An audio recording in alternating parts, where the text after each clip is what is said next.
Hi viewers, welcome to our channel. This is Sushma. నెలకు ఎంత సంపాదించాలి, ఎంత సంపాదించిన దాంట్లో ఎంత సేవింగ్స్ చేసుకోవాలి, అలాగే మన దగ్గర ఉన్న డబ్బులు ఊరికినే ఎలా ఖర్చు అవుతున్నాయి, అసలు ఖర్చు అవ్వడానికి ముఖ్య కారణాలు ఏంటి, దీనిపై చర్చించడానికి మనతో పాటు ఉన్నారు వెంచురా సబ్సిడర్ డైరెక్టర్ రాజేశ్వర్ రెడ్డి గారు. వారిని అడిగి పూర్తి డీటెయిల్స్ తెలుసుకుందాం. నమస్కారం రాజేశ్వర్ రెడ్డి గారు. ముఖ్యంగా మనం చూస్తూ ఉంటాం, చాలా మందిలో చాలా డౌట్స్ ఉంటుంటాయి, అయినప్పటికీ కూడా దాచిపెట్టుకోవడం తెలియదు చాలా మందికి. సో మనం ఇప్పుడు వస్తున్నవి ఎలా ఖర్చు అవుతుంటాయి, అలాగే ఎలా దాచిపెట్టుకోవాలి, దీనికి ఎలా వాళ్ళు ప్లాన్స్ చేసుకోవాలి? ఓకే, అంటే మనము ఎంత డబ్బు దాచిపెట్టుకోవాలి అని అనలైజ్ చేసుకోవాలి అంటే ఫస్ట్ ఆఫ్ ఆల్ ఎక్కడెక్కడ ఖర్చు అవుతుంది దాన్ని ఐడెంటిఫై చేయాలి. సో ఇప్పుడు మనము ఎంత ఖర్చు అవుతుంది, ఎంత దాచిపెట్టుకోవాలి, వీటన్నిటినీ ఒక పర్టికులర్ పేపర్లో రాసి పెట్టుకోవాలి. ఎవరు సపోజ్ ఒక ఫ్యామిలీలో ఇండివిజువల్గా ఒక్కరైనా ఎర్న్ చేస్తుండొచ్చు, ఆర్ ఇద్దరు ఎర్నింగ్ కూడా ఉండొచ్చు. సో ఆ ఇద్దరు కూర్చొని ఒక పేపర్ మీద ఎవ్రీ మంత్ ఎంతెంత ఎక్స్పెన్సెస్ అవుతున్నాయి, సో అది రాయాలి. ఎందుకు ఇద్దరు కలిసి రాయాలి అంటున్నాను అంటే, జనరల్గా ఈ ఫైనాన్షియల్ డెసిషన్స్ తీసుకున్నప్పుడు ఓన్లీ ఒక్కరే తీసుకుంటారు. అదే ఒక కార్ కొనాలని వెళ్ళినప్పుడు ఫ్యామిలీ అందరూ వెళ్ళిపోతారు, టీవీ కొనాలన్నప్పుడు ఫ్యామిలీ అందరూ వెళ్ళిపోతారు. బట్ ఫైనాన్షియల్ డెసిషన్ తీసుకున్నప్పుడు మాత్రం ఎవరో ఒక్కరే తీసుకుంటున్నారు. సో ఫస్ట్ కరెక్షన్ అక్కడ చేసుకోవాలి. సో ఇద్దరు కూర్చొని ఎంతెంత ఖర్చు అవుతుంది, సో ఎంతెంత ఖర్చు అవుతుంది అంటే each and every expense. Suppose house hold expenses ఉన్నాయి, రెంట్ ఆర్ ఈఎంఐ ఎంత వెళ్తుంది, మిల్క్, ఎలక్ట్రిసిటీ, ఇవన్నీ కాకుండా లోన్ ఈఎంఐస్ ఏంటి, స్కూల్ ఫీజు ఏంటి, ఇవన్నీ రాసుకున్నప్పుడు ఏం జరుగుతుంది అంటే మనకు ఎంత మిగులుతుంది అనేది ఒక ఐడియా వస్తుంది. ప్రాబబ్లీ మన ఖర్చులు బట్టి ఎంత మిగులుతుంది అనేది మనకు అక్కడికి తెలిసిపోతుంది. సో అందులో మ్యాక్సిమం ఎక్స్పెన్స్ అయ్యేది ఎక్కడ అవుతుంది అని అంటే లైఫ్ స్టైల్ ఎక్స్పెన్సెస్. అంటే ఈ కంపల్సరీ ఖర్చులు కాకుండా, లోన్ ఈఎంఐస్ కాకుండా, అండ్ స్కూల్ ఫీజు ఇవి కాకుండా ఎక్కువ ఖర్చు అయ్యేది లైఫ్ స్టైల్ ఎక్స్పెన్సెస్. అంటే నేను జస్ట్ చెప్పడం కాదు, మీరు పేపర్లో పెట్టినప్పుడు యువర్ సెల్ఫ్ విల్ నో ఎంత ఖర్చు అవుతుంది అనేది. సో ఇప్పుడు మనము ఐడెంటిఫై చేసాం, అన్ని దాంట్లో రాసాము ఎక్కడెక్కడ ఎంత అవుతుంది. హౌస్ హోల్డ్ ఎక్స్పెన్సెస్ మన చేతిలో లేవు, అన్నీ స్పెండ్ చేయాల్సిందే. సో స్పెండ్ చేసేవి కాకుండా ఏదైతే లైఫ్ స్టైల్ ఎక్స్పెన్సెస్ ఉన్నాయో అక్కడికి వద్దాం.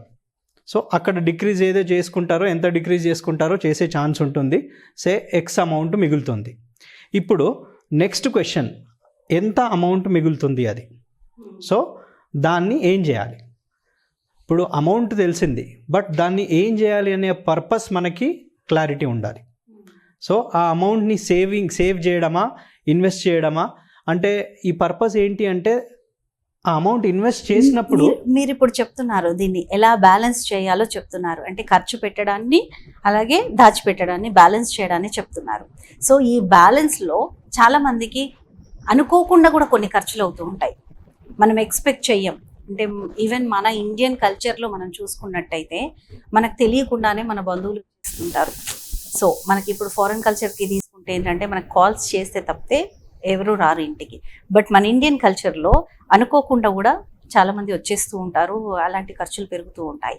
అలాంటప్పుడు వాళ్ళు ఎలాంటి బ్యాలెన్స్ చేసుకుంటే వాళ్ళకి బెటర్మెంట్ కనిపిస్తుంది? ఈ సెగ్రిగేట్ చేసినప్పుడు అందులో ఎమర్జెన్సీ ఖర్చుల కోసం కూడా ఒక పోర్షన్ ఉంటుంది. ఒక 5 to 10%, అంటే మనకు వచ్చే ఇన్కంలో 5 to 10% ఎమర్జెన్సీ కోసం పక్కన పెట్టుకోవడం. ఎలాగా హౌస్ హోల్డ్ ఎక్స్పెన్సెస్ పక్కన పెడుతున్నామో సిమిలర్ వే ఎమర్జెన్సీ ఎక్స్పెన్సెస్ని కూడా పక్కన పెడుతున్నాం. అది పెట్టిన తర్వాత కూడా you will have some amount left. ఇప్పుడు ఆ అమౌంట్ని నేను ఇన్వెస్ట్ చేయాలా, సేవ్ చేయాలా, నాకు దాని నుంచి వచ్చే రిటర్న్స్ని నేను ఏం చేయాలనుకుంటున్నాను అనేది ఫస్ట్ పాయింట్. అంటే నేను ఆ అమౌంట్ని ఇన్వెస్ట్ చేసి నాకు ఎప్పుడో ఒకప్పుడు రిటర్న్ వస్తుంది. ఆ రిటర్న్ వచ్చినప్పుడు నేను ఆ అమౌంట్ని యూజ్ చేయాలా, అక్యుములేట్ చేయాలా. మనీ అనేది only 2 points, either consume or conserve. అంటే నేను వాడుకోవాలి, లేదు నా నెక్స్ట్ జనరేషన్కైనా ఇవ్వాలి. ఈ రెండింటికి క్లారిటీ కావాలి.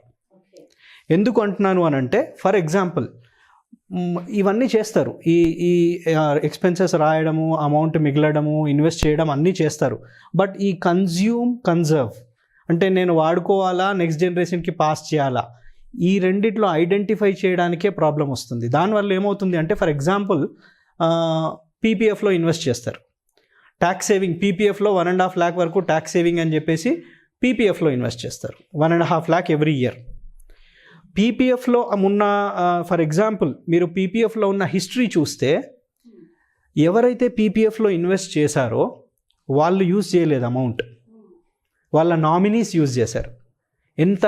73% of PPF accounts nominees use చేశారు. అంటే మనం ఇంత కష్టపడి house hold expenses, life style expenses ఇవన్నీ రాసుకొని సేవ్ చేసి మనం ఎంజాయ్ చేయనప్పుడు సేవింగ్లో అర్థం లేదు. సో అందుకని మనీ అనేది కన్జ్యూమ్ చేయడమా, కన్జర్వ్ చేయడమా అనేది చాలా చాలా ఇంపార్టెంట్. సో వన్స్ మనకు ఆ గోల్ని ఐడెంటిఫై చేస్తే, సే ఫర్ ఎగ్జాంపుల్ మన రిటైర్మెంట్ అనుకోండి, లేదంటే హౌస్ కొనాలి, కార్ కొనాలి, ఇది ఐడెంటిఫై చేసినప్పుడు మనకు ఎంత లాంగ్లో ఉంది ఆ పర్టికులర్ గోల్. అంటే ఫర్ ఎగ్జాంపుల్ నా రిటైర్మెంట్ ఉంది, 20 years టైం ఉంది, నేను ఒక కార్ కొనాలనుకుంటున్నాను, 3 yearsలో కొనాలనుకుంటున్నాను. అంటే ఆ దూరం అనేది మనకు తెలుస్తుంది, ఎంత దూరంలో ఉంది నా రిక్వైర్మెంట్. ఇప్పుడు ఫర్ ఎగ్జాంపుల్ ఇక్కడ ఒక చిన్న ఎగ్జాంపుల్ ఇస్తాను. మనము ఏదో చిన్న కిరాణా వస్తువు కొనడానికి వెళ్తాం, మన ఇంటి దగ్గర ఏదో షాప్కి వెళ్తాం, నడుచుకుంటూ వెళ్తాం.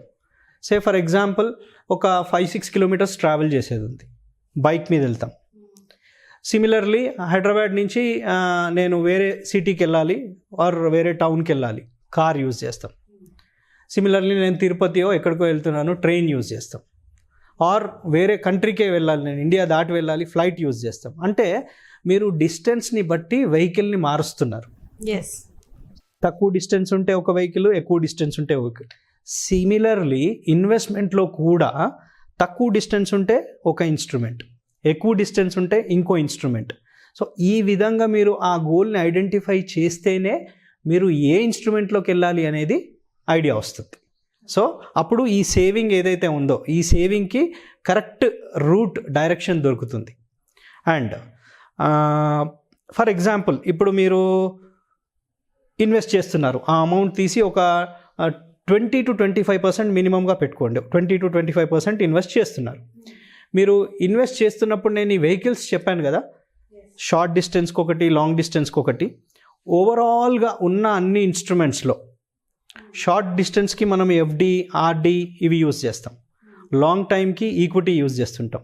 బట్ ఓవరాల్గా అన్ని అడ్వాంటేజెస్ ఉన్న ప్రోడక్ట్ ఒక్కటే ఉంది, that is called mutual fund. ఎందుకంటే మ్యూచువల్ ఫండ్ అనేది జనరల్గా మ్యూచువల్ ఫండ్ అంటే ఏమనుకుంటారు అని అంటే రిస్క్, షేర్స్లలో పెడతారు అని అనుకుంటారు. కానీ మ్యూచువల్ ఫండ్లో 1 day కోసం ఇన్వెస్ట్ చేసే ఇన్స్ట్రుమెంట్స్ ఉన్నాయి, 1 week కోసం చేసే ఇన్స్ట్రుమెంట్స్ ఉన్నాయి, 1 monthకు ఉన్నాయి, 1 yearకు ఉన్నాయి, 10 yearsకు ఉన్నాయి. సో మనం ఇక్కడ ఫాల్ట్ ఫైండ్ చేయాల్సింది ఇన్స్ట్రుమెంట్లో కాదు, మన దగ్గర. అంటే మనం ఫస్ట్ మన రిక్వైర్మెంట్ ఐడెంటిఫై చేసి అది ఎంత దూరంలో ఉందో ఫస్ట్ మనం డిసైడ్ చేసుకుంటే then we can save. Saving చేసిన తర్వాత డెఫినెట్లీ ఒకసారి మీరు ఆ మ్యూచువల్ ఫండ్ అనే కాన్సెప్ట్లో ఒక లాంగ్ టర్మ్ గోల్లోకి వెళ్ళారనుకోండి, లాంగ్ టర్మ్ కోసం మీరు ఈక్విటీ మ్యూచువల్ ఫండ్లో ఇన్వెస్ట్ చేశారనుకోండి, మిగతా అంతా ఇండియా చూసుకుంటుంది. ఎందుకు ఇండియా చూసుకుంటుంది అంటున్నానంటే, ఇండియా మీద అంత కాన్ఫిడెన్స్ ఉంది. ఎవరికి? ఫారిన్ ఇన్వెస్టర్స్కి. మనకు లేదు, మన ఇండియన్స్కి లేదు, ఫారిన్ ఇన్వెస్టర్స్కి ఉంది. అందుకనే వాళ్ళు చాలా ఇన్వెస్ట్మెంట్స్ చేస్తున్నారు. బట్ ఇంకా అవేర్నెస్ మన దగ్గర ఇంకా మెల్లిమెల్లిగా మన దగ్గర అవేర్నెస్ లేకపోవడమే కాకుండా భయం కూడా ఉంది. దాన్ని ఎలా రెక్టిఫై చేసుకోవాలంటారు? భయం అండి, మీరు కరెక్ట్ వర్డ్ యూజ్ చేశారు. సో నేను ఇక్కడ ఒక ఎగ్జాంపుల్ చెప్తాను మీకు. సే రేపు పొద్దున మనము ఢిల్లీ వెళ్ళాలనుకుంటున్నాము, ఫ్లైట్ బుక్ చేసాం. మార్నింగ్ 6 o'clockకి ఫ్లైట్ ఉంది. సో మార్నింగ్ నేను 3:30, 4 o'clockకి నేను క్యాబ్ బుక్ చేశాను. సో క్యాబ్ డ్రైవర్ వచ్చాడు, క్యాబ్లో నేను ఎయిర్పోర్ట్కి వెళ్తున్నాను. Okay, now morning Hyderabad roads ఎట్లా ఉంటాయి? ఖాళీగా ఉంటాయి. క్యాబ్ డ్రైవర్ స్పీడ్గా వెళ్తున్నాడు. సో క్యాబ్ డ్రైవర్ స్పీడ్గా వెళ్ళేసరికి మనం ఏమంటాము? టైం ఉంది, మెల్లిగా వెళ్ళు, ప్రాబ్లం ఏం లేదు అని అంటాం. రైట్. ఎయిర్పోర్ట్కి వెళ్ళాము, తర్వాత బోర్డింగ్ అంతా అయిపోయింది, చెక్ ఇన్ బోర్డింగ్ అంతా అయిపోయింది, ఫ్లైట్లో కూర్చున్నాం. సో ఫ్లైట్ స్టార్ట్ అయింది. ఫ్లైట్ స్టార్ట్ అయినాక ఫ్లైట్ ఎంత స్పీడ్లో వెళ్తుంది? మేబీ 700-800 కిలోమీటర్స్ పర్ అవర్లో వెళ్తుంది. 100 కిలోమీటర్స్ స్పీడ్లో వెళ్ళే డ్రైవర్ని స్లో వెళ్ళమన్నాం. మరి 800 కిలోమీటర్స్ స్పీడ్లో వెళ్ళే ఫ్లైట్ని ఎయిర్ హోస్టెస్ని పిలిచి మెల్లగా వెళ్ళండి చెప్పండి పైలట్కి అంటామా? చెప్పం. ఎందుకు అనట్లేదు? ఇంకోటి, ఇందులో ఫస్ట్ టైం ఎవరైనా ఫ్లైట్ ఎక్కితే, సపోజ్ ఇద్దరు ఫ్రెండ్స్ వెళ్తున్నారు, ఫస్ట్ టైం ఎవరైనా ఫ్లైట్ ఎక్కితే ఏం చేస్తాడు? విండో సీట్ కావాలి అంటాడు. విండో సీట్ పక్కన కూర్చుంటాడు. సో అది స్పీడ్లో వెళ్తున్నప్పుడు మొహం వెలిగిపోతుంటుంది ఫస్ట్ టైం కూర్చున్నప్పుడు. సరే ఇంకా హైట్కి వెళ్ళిపోయింది, ఫుల్ స్పీడ్లో ఉంది, అప్పుడు హ్యాపీగా ఇట్లా చూసుకుంటూ మన సైడ్ తిరిగి అసలు ఫ్లైట్ కదులుతుందా, అసలు స్పీడ్లో రన్నింగ్లో ఉందా, ఆగి ఉందా అని అంటాడు. సో ఇక్కడ ఏంటంటే this is called theory of relativity. అంటే మనం కార్లో వెళ్తున్నప్పుడు వేరే దాన్ని చూస్తూ మన స్పీడ్ తెలిసింది, అదే ఫ్లైట్లో కూర్చున్నప్పుడు మనకు ఆ స్పీడ్ తెలియలేదు. అంటే భయపడిపోతున్నాం, కార్లో ఉన్నప్పుడు భయపడుతున్నాం, ఎందుకంటే ఆ థియరీ ఆఫ్ రిలేటివిటీ వల్ల. సో ఇక్కడ నేను ఇది ఎగ్జాంపుల్ ఎందుకు చెప్పానంటే, ఫారిన్ ఇన్వెస్టర్స్కి తెలుసు దే ఆర్ ఇన్వెస్టింగ్, బట్ మనకు తెలియదు మనం ఇన్వెస్ట్ చేయట్లేదు. So that is what I'm going to ఈ ఎగ్జాంపుల్లో అదే చెప్తున్నాను అనమాట. సో మనం వాళ్ళకి అంత కాన్ఫిడెన్స్ ఉన్నప్పుడు మనం కూడా ఇన్వెస్ట్ చేస్తే then we will be having that profits. అంటే ఇండియా గ్రో అవుతున్నప్పుడు మనం కూడా ఆ విధంగానే గ్రో అవుతూ ఉంటాం.